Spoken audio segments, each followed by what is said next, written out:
¿Qué es lo más extraño o espeluznante que nunca te ha pasado? Yo tuve un compañero de piso que siempre fue un nunca fue educado ni amable con nadie. Una noche después de que lo ayudé a irse a la cama porque estaba tomado, él se volteó y me dijo: «En serio te aprecio y sé que no te gusta verme así. Has sido un buen compañero de piso y amigo. Gracias». A la mañana siguiente lo encontré fallecido por un problema con su corazón que no estaba diagnosticado y que la bebida amplificó. Nunca olvidaré lo genuino y serio que dijo sus últimas palabras. Fue la primera vez que nunca lo escuché hacerle un cumplido a alguien. En 1991 fui a un 7-Eleven por mi cuenta cuando estábamos en la casa de mi abuela. Había otro chico ahí, como de mi edad. Nos parecíamos mucho. Terminé de comprar y caminé de regreso a la casa de mi abuela y eso fue todo. Al otro chico lo justo cuando salió de la tienda. La única razón que puedo pensar por la que no fui yo es que gané algún volado cósmico o algo así. La policía dice que están seguros de saber quién fue, pero no pueden probarlo y hasta este día eso me asusta mucho. Ahora tengo 41 años y vivo en ese vecindario. Tengo un recuerdo muy claro de despertarme horrorizado a mitad de la noche y correr al cuarto de mis padres porque vi un fantasma. Él me siguió y se me quedó viendo desde la puerta mientras yo me metía debajo de las sábanas de su cama.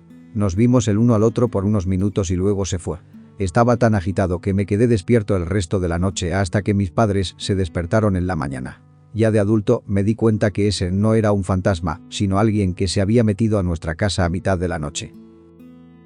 Tenía como 10 y tenía mucho miedo de que alguien estuviera en nuestra casa hasta el punto que me daba miedo bajar al sótano. Pero me alegra haber tenido ese miedo porque un día durante el verano estaba intentando dormir y escuché un ruido debajo de mí y me asusté. Luego a los días siguientes me di cuenta que mi habitación estaba muy caliente y pensé que eso era raro porque justo habían puesto ventilas nuevas. Mi papá las estaba revisando y fue por una herramienta cuando yo vi la peor imagen posible. Ahí estaba un hombre delgado viéndome a mí y a mi papá desde la ventila de mi techo. Me congelé y fingí que no lo vi y me fui a buscar a mi papá. Mi mente de solo 10 estaba pensando que saliéramos corriendo de la casa. Pero tenía 2 gatos y me daba miedo dejarlos. Entonces tomé un lápiz y una servilleta de la cocina y empecé a escribir. Hay un hombre en la ventila de mi habitación. Pero mi papá no podía leerlo. Me preguntó qué decía y fue ahí que escuchamos un ruido sordo y él volvió a ver el papel y supongo que lo entendió porque me tomó y llamó a la policía. Cuando mi mamá llegó a casa, alcanzó a ver al hombre siendo llevado con esposas por la policía. Aunque lo atraparon y yo obtuve algún tipo de final feliz, la imagen de ver hacia arriba y ver su cara y quedarme tan asustado que no podía moverme ni gritar, aún me asusta. Cuando tenía 16 acababa de recibir mi licencia así como mi primer trabajo. Ya que la escuela terminaba 1 hora antes de que iniciara mi trabajo, a veces me estacionaba cerca y tomaba una siesta. Esto era en una plaza donde había restaurantes, tiendas y un banco. Mientras estaba ahí, vi una Denali negra que se estaciona detrás de mí bloqueando mi salida. Un caballero de traje se baja y me pregunta si podría ayudarlo. Él se veía bien y yo asumí que necesitaba direcciones o algo así.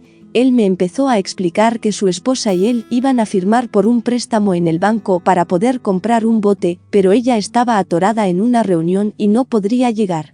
Entonces él me pidió si podía fingir ser ella y firmar las cosas como si fuera ella. Yo estaba impresionada, pero era muy tímida como para decirle que no de una forma grosera. Entonces le dije que no creía que en el banco me creyeran que yo era su esposa. Entonces él me dice que está bien, él tenía la licencia de ella y ella tenía el mismo cabello y color de ojos que yo por lo que no se darían cuenta. Para ese punto ya estaba asustada. Me empecé a dar cuenta de lo desaliñado que él estaba sudando y sorpresa, no traía anillo de bodas. Solo quería que se alejara de mi auto por lo que empecé a decirle que no podía ayudarlo, que le pidiera ayuda a alguien más. Él dijo que estaba bien, que sería rápido, solo súbete a mi auto y te llevaré ahí. Como dije, este banco estaba en la misma plaza donde estábamos, no había necesidad de subirme en su auto. Por más crédula que fuera en mi juventud, sabía que su historia era mentira. Le dije que no una y otra vez mientras buscaba en el estacionamiento a alguien que nos estuviera viendo, pero no había nadie. Entonces él se empezó a irritar diciendo que yo era perfecta y la única que podía hacerlo. Me dijo lo bella que era que al menos me podía llevar a cenar y cosas así. Yo empecé a intentar cerrar mi ventana y él metió la mano y me tomó del hombro e intentó abrir la puerta que afortunadamente estaba cerrada. Estaba congelada y no reaccioné, no podía ir a ningún lado. De repente, y no sé exactamente por qué lo hice, le grité que yo apenas tenía 16 y eso, por alguna razón, lo asustó mucho. Lentamente retrocedió, se subió a su auto y se fue. Llamé a la policía, pero nunca le dieron seguimiento al caso. Estoy segura que él se encontró esa licencia e inventó esa historia para engañar a mujeres. Me asustó mucho que quizás sí logró engañar a alguna. Años después vi su cara en el registro de abusos. Estaba solo en casa con mi padrastro, fui al baño y cuando me senté en el inodoro me di cuenta que alguien estaba intentando abrir la puerta. Yo la empujé y dije que estaba ocupado, pero lo que sea que estaba del otro lado seguía intentando abrir la puerta. Llamé a mi padrastro y lo escuché contestar desde la cocina. En ese momento estaba aterrorizado. Paró de repente. Revisé toda la casa, pero no vi a nadie más que a mi padrastro. Me fui al otro baño y usé ese. Aún no sé qué demonios estaba al otro lado de la puerta. Mi primo y yo probablemente fuimos objetivo de una estafa, pero aún no sé cómo o por qué. Nos llevamos 6 años, pero fuimos a la misma prepa en momentos diferentes. Años después, estábamos en un viaje por carretera juntos a muchos estados de distancia y decidimos parar en una cafetería por un café. Entramos y el tipo de la mesa de enseguida dijo: «Ustedes fueron a tal prepa, ¿verdad?». Cuando le dijimos que sí, él dijo que él y su novia, quien también estaba en la mesa, fueron ahí también. Nosotros no los reconocimos, pero sonreímos amablemente e hicimos un comentario sobre que el mundo es pequeño. Él entonces empezó a hablar sobre diferentes cosas de la escuela, comentarios extraños. Hablaba casi como un vendedor. Al principio, nosotros sonreíamos y movíamos la cabeza, pero él tenía algunos datos equivocados. Así que le preguntamos en qué año se graduó. Él dijo que no recordaba. Entonces le seguimos preguntando cosas y se puso cauteloso. De repente la novia dice: «Esto no está funcionando», y ellos se levantan, pagan y se van sin tocar su comida. Nosotros determinamos que ellos no iban en nuestra escuela y hemos intentado descubrir cómo él sabía lo que sabía, pero no hemos tenido éxito. Cuando yo tenía unos 5, estaba de visita con mi abuela en la ciudad con mi mamá, papá y hermana. Estábamos caminando por el centro de la ciudad y había mucha gente. Recuerdo que solté la mano de mi papá y él me la tomó de nuevo unos momentos después. Seguí caminando no sé por cuánto tiempo. Escuché que mi papá gritó detrás de mí y me tomó por el brazo. Entonces lo escuché decir: «Lo siento», y volteé para darme cuenta que estaba agarrando la mano de un anciano que no conocía. Mi papá asumió que accidentalmente agarré la mano de este hombre pensando que era mi papá. Recuerdo que él me apartó con mucha vergüenza, pero yo solo podía pensar. Pero fue él el que me agarró la mano. Así que, básicamente, creo que ese tipo intentó sacarme de entre la gente. Aún no sé por qué mi papá pensó que yo tomé la mano de ese señor. Mis padres normalmente son paranoicos con los extraños. Él debió estar distraído hablando con mi abuela. Yo solía vivir en un apartamento de una habitación con un almacén. En el almacén solíamos tener una cama extra para visitas. Una noche mi novio estaba muy enfermo, por lo que fui a dormir en la cama extra. A medianoche tuve una parálisis del sueño en la que no me podía mover, pero estaba despierta. En ese estado vi una figura negra que entró al almacén y se paró junto a mí por un rato. Al día siguiente estaba muy asustada. Le dije a mi novio y me preguntó si estaba bromeando. La misma noche él vio la misma figura en nuestra habitación, caminando por enfrente de la cama. Dijo que durmió con la luz encendida toda la noche. Esto pasó como hace un año y no hemos hablado de eso desde entonces. Preferimos olvidar que esa noche pasó por completo. Tenía unos 9. Era 1995. En ese entonces todas las escuelas y los padres nos advertían del peligro de los extraños. Un montón de niños estaban siendo porque un extraño les pedía ayuda para encontrar una mascota perdida. Un día, yo estaba paseando en mi bicicleta solo en nuestra calle. Entonces llegó un auto de 2 puertas con una mujer manejando y un tipo en el asiento del pasajero. El tipo me habla desde la ventana. «Oye chico, perdimos a nuestro perro, ¿nos ayudas a encontrarlo?». Aún recuerdo la sensación que sentí. Era como si muchas sirenas empezaron a sonar y por una fracción de segundo pensé que ahí se acababa todo, me iban a llevar. Sentí la adrenalina quemándome por dentro, sentía que podía escuchar todo 10 veces mejor y podía ver 10 veces mejor. Nunca había sentido algo así.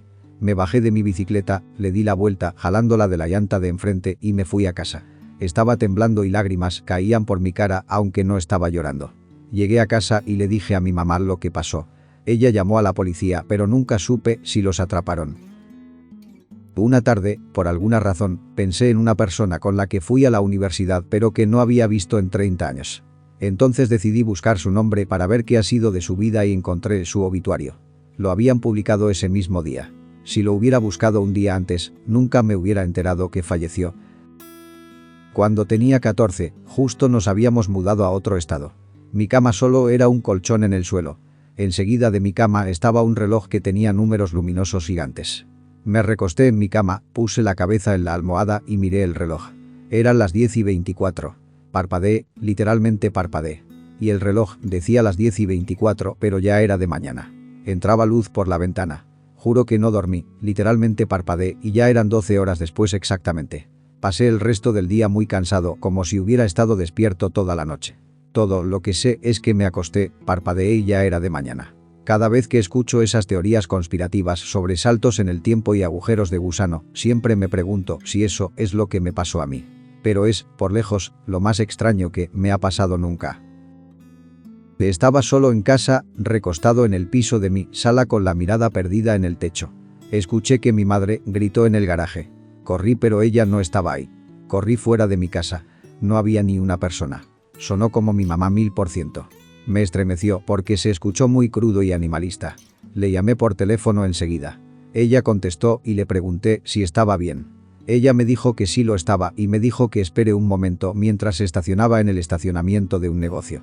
Ella estaba conduciendo y no quería hablar por teléfono al mismo tiempo. Segundos después, escuché un montón de ruido y mi mamá gritó. Pasó una eternidad antes de que mi mamá se calmara lo suficiente para decir algo coherente. Entonces me dijo que el carro que iba frente a ella y el que iba detrás de ella habían sido golpeados por un tráiler a exceso de velocidad que se pasó la luz roja. Fue un terrible accidente. El tráiler chocó la parte de atrás del auto de enfrente y la parte de enfrente del auto de atrás. Mi mamá hubiera quedado en el justo medio y hubiera recibido todo el impacto. Siempre bromeamos que somos psíquicos y esta no es la única vez que nos ha pasado algo parecido. Pero sí fue definitivamente la más escalofriante. Yo era muy cercano a mi abuelo. Él fue fácilmente la mejor persona en mi vida. Él era un grandioso ser humano y me apoyaba mucho. Él me escribía cartas todo el tiempo, nos quedábamos en su casa a menudo, él cuidaba mi educación y me enviaba libros todo el tiempo. Él había trabajado en la educación hasta que se retiró, fue superintendente escolar de distrito y creía mucho en la importancia de la educación temprana y la lectura. Él falleció cuando yo tenía 14 y yo estaba devastado. Cambiaron muchos aspectos de mi vida, él siempre había sido la cabeza de la familia. Mi papá, su hijo, era un tomador, yo batallaba con depresión, fueron tiempos muy difíciles para mí y lo extrañé mucho. Aún lo hago. Cuando tenía 25, nació mi primer hija. La llamamos Raven, que no es un nombre muy común por aquí. Cuando ella tenía como 4 o 5 yo estaba buscando en los libros descartados de la biblioteca local y encontré uno sobre un cuervo, Raven, que pensaba que era feo y quería tener plumas bellas como las demás aves. La moraleja del libro era que todos tenemos nuestras virtudes y habilidades que nos hacen especiales y que al aceptarnos a nosotros mismos tendremos una vida mucho mejor de que si tratamos de ser alguien que no somos. Yo pensé que era un libro genial y era perfecto para mi hija Raven, por lo que lo compré y me lo llevé a casa. Más tarde ese día, cuando le iba a leer el libro a mi hija, abrí la portada y vi un sticker que decía que ese libro había sido donado a la biblioteca, junto con muchos otros, por mi abuelo al fallecer. Yo dejé caer el libro y un escalofrío me recorrió la espalda. Ahí estaba, su nombre, su fecha de fallecimiento, un mensaje sobre lo importante que la educación infantil siempre había sido para él. Él había dejado una cantidad de dinero en su testamento para la biblioteca local para que compren libros para la sección de niños. Llamé a mi mamá y le conté sobre esto. Ella estaba impactada. Sabía que mi abuelo había hecho esas donaciones en su testamento, pero no sabía más. Así que yo escogí un libro de una de las tantas bibliotecas que hay en la ciudad sobre un cuervo, que es el nombre de mi hija, que aprendió a amarse a sí mismo por cómo es, que siempre fue el mensaje que mi abuelo me daba, que había sido donado por mi abuelo hace unos 15 años, en el día que lo habían puesto a la venta y no vi la etiqueta hasta que me lo llevé a casa. Se sintió como un regalo de su parte hacia mi hija. Ni siquiera puedo comprender las probabilidades que había de que eso pase. Nunca he sido creyente de lo supernatural y no creo que el fantasma de mi abuelo de alguna forma hizo esto. Pero es una gran coincidencia. Me gusta creer que el espíritu de mi abuelo aún me cuida a mí y mis hijos. No sé de qué otra forma explicar esto. Aún me da escalofríos y al mismo tiempo siento mucho amor y tranquilidad. He extrañado a mi abuelo por muchos años. Mi hija ahora tiene 14, la edad que yo tenía cuando él falleció. Nos mudamos a un nuevo lugar que fue construido en 1930 y por los 70 tuvo un incendio. Mi hijo de 3 empezó a correr por la casa y a jugar al escondite consigo mismo. Los niños no podían entrar a nuestro cuarto, pero nuestro cuarto estaba en el primer piso y el closet estaba debajo de la escalera. Él seguía yendo ahí y gritaba: «Te encontré. Escóndete mejor». No pensamos mucho en eso. Nueva casa. Los niños tienen amigos imaginarios, hasta esa noche cuando él preguntó si Sam podía dormir en su habitación. Él dijo que ella estaba sola, pero que ahora eran amigos y ella ya no quería seguir durmiendo en el closet. Nadie más la vio nunca y rara vez pasaban cosas raras. Un año después nos mudamos y él preguntó si ella podía venir con nosotros. Desde entonces nunca ha vuelto a hablar de ella.